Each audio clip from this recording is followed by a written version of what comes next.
오늘도 클릭해주셔서 감사합니다. 구독과 좋아요 부탁드립니다. Realism. 러시아가 우크라이나 침공 개시 한 달이 되도록 정체 상태에 머물고 있는 이유들 가운데 하나는 우크라이나 영공 장악 실패를 꼽을 수 있습니다.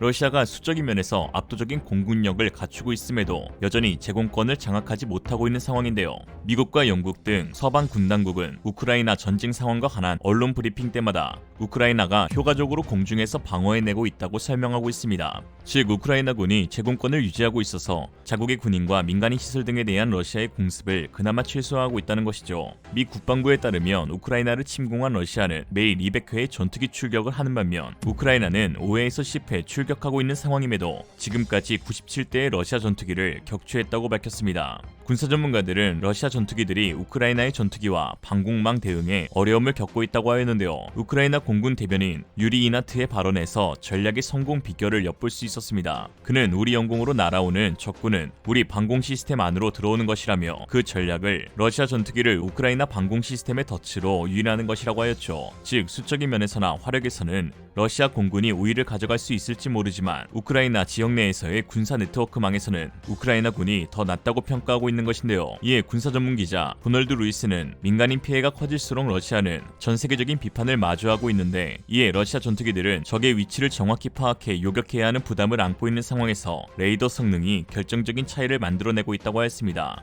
러시아는 4.5세대인 신형 전투기 수호이 34기나 수호이 35기를 사용하고 있습니다. 그러나 4.5세대 전투기와는 맞지 않는 레이더를 사용하고 있다는 지적을 받고 있는데요. 바로 이르비스 페이사 레이더입니다. 반면 우크라이나군이 활용하는 레이더 자산은 미 공군과 나토가 제공하는 EA 조인트 스타즈 RQ4 글로벌워크 드론에 탑재된 첨단 A사 레이더이죠. 유라시안 타임스에 따르면 미국과 나토는 3차 세계대전으로 번질 것을 우려하여 우크라이나의 직접적인 전투 체계를 지원하고 있지는 않지만 첨단 레이더 장비를 통한 러시아군의 움직임이나 기밀 정보들을 제공하고 있다고 하였습니다. 조인트 스타즈는 지상 영공 감시와 추적에 특화된 A사 즉 능동 위상 배열 레이더를 기체 하부에 장착하고 있는데요. 여기에 적외선 영상 탐지 장비 그리고 신호정보 감시 체계까지 장착하여 통합된 ISR 정보 감시 정찰 능력을 갖추고 있습니다. RQ4 드론 역시 A사 레이더를 사용하고 있는데 MPRTIP 센서 체계는 첨단 레이더로서 고정 목표에 대한 SAR 모드와 이동 목표에 대한 탐지 및 지속적인 추적을 위한 GMTI 모드를 통해 획득한 데이터를 수집하여 정보를 전송합니다. 이 A사 레이더로 호주 대륙 면적에 가까운 700만 제곱킬로미터의 면적을 탐지할 수 있죠. 이에 우크라이나 공군이 보유한 수호이 27이 더 윗세대인 수호이 34와 35와의 교전에서도 밀리지 않고 대등한 능력을 발휘하고 있다는 것입니다. 러시아는 자국의 4.5세대 수호이 전투기에 탑재된 페이서 레이더의 탐지거리가 400km이며 세계 최고의 성능을 보유하고 있다고 주장하고 있는데요. 그러나 군사 전문가들은 러시아 기종은 항상 카탈로그 스펙의 과장이 컸다고 말하고 있습니다. 1970년대 미국이 탐지거리 170km인 레이더를 가진 맥도널 더글라스 F-15 이글을 개발했을 당시 소련도 수호이 27을 개발했습니다. 소련은 수호이 27의 레이더 N001이 170km의 거리의 적기도 탐지할 수 있어 미국의 F-15와 동등하다고 주장하였으나 실제로는 그렇지 않았죠.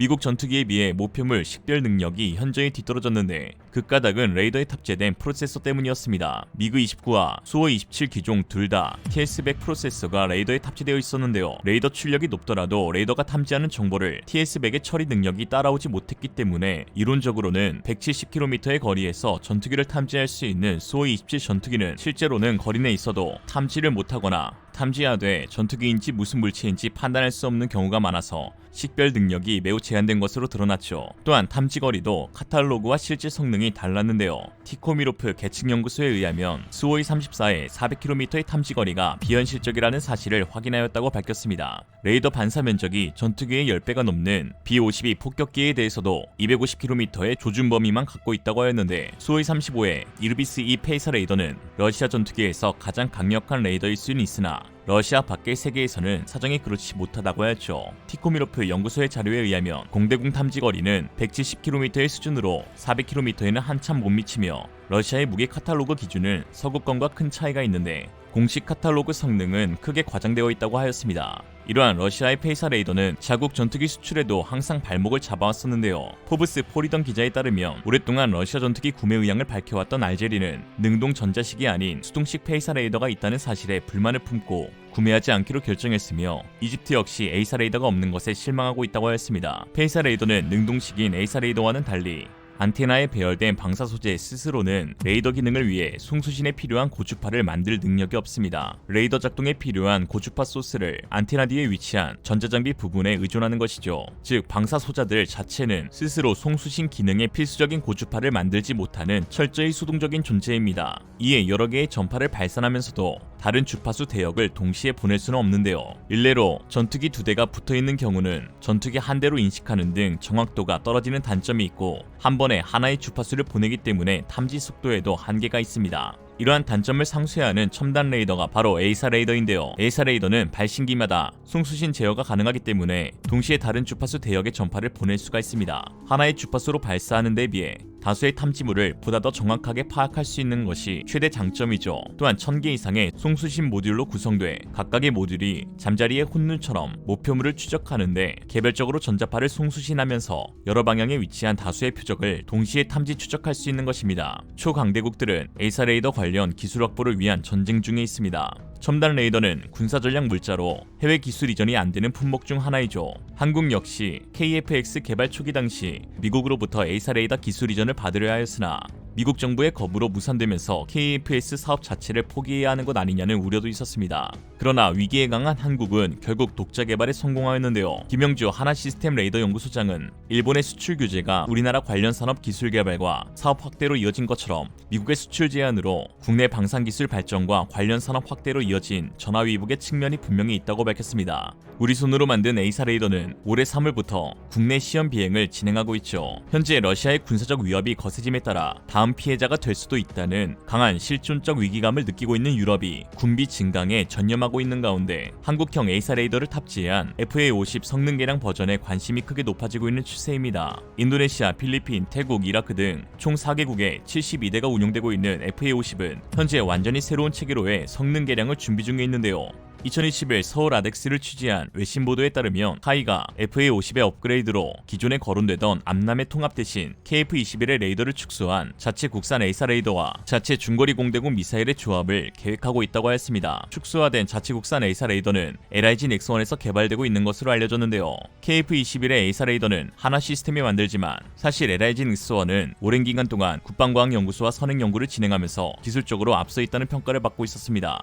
1995년부터 개발 연구에 들어간 것으로 알려졌으며 국내에서 유일하게 전력화된 면배열 에이사 레이더 기술을 개발했죠. 그러나 KF-21 레이더에 한화가 개발 업체로 선정되면서 일각에서는 의아하다는 반응이 있었는데 최근 소식에 따르면 LIG 넥스원이 에이사 레이더의 소형한 기술을 개발해왔던 것으로 밝혀지면서 LIG 넥스원의 에이사 레이더는 FA-50 전용으로 개발되고 있었다는 사실을 알 수 있었습니다. LIG 넥스원 관계자에 따르면 오랜 연구 개발로 에이사 레이더의 크기를 획기적으로 줄일 수 있었다고 하는데요. 각 모듈을 통합하고 일체화하는 기술을 새로 개발해 레이더 모듈의 크기를 줄이고 두께를 줄임으로써 레이돔에 더 깊은 곳으로 밀어넣을 수 있도록 하여 소자 수를 줄이지 않고도 작은 기체에 통합할 수 있게 만들었다고 합니다. 덕분에 크기가 작으면서도 소자 수는 KF-21용과 비교해 30여 개 정도 작은 거의 비슷한 성능을 구현할 수 있다고 하는데요. 거기다가 사용되는 지라갈륨 소자의 성능 역시 반도체 강국 한국이 개발한 것답게 뛰어난 성능을 갖춘 것으로 파악되어 미국 에이사 레이더의 성능과 겨룰 수 있는 하드웨어 기술을 갖춘 것으로 보입니다.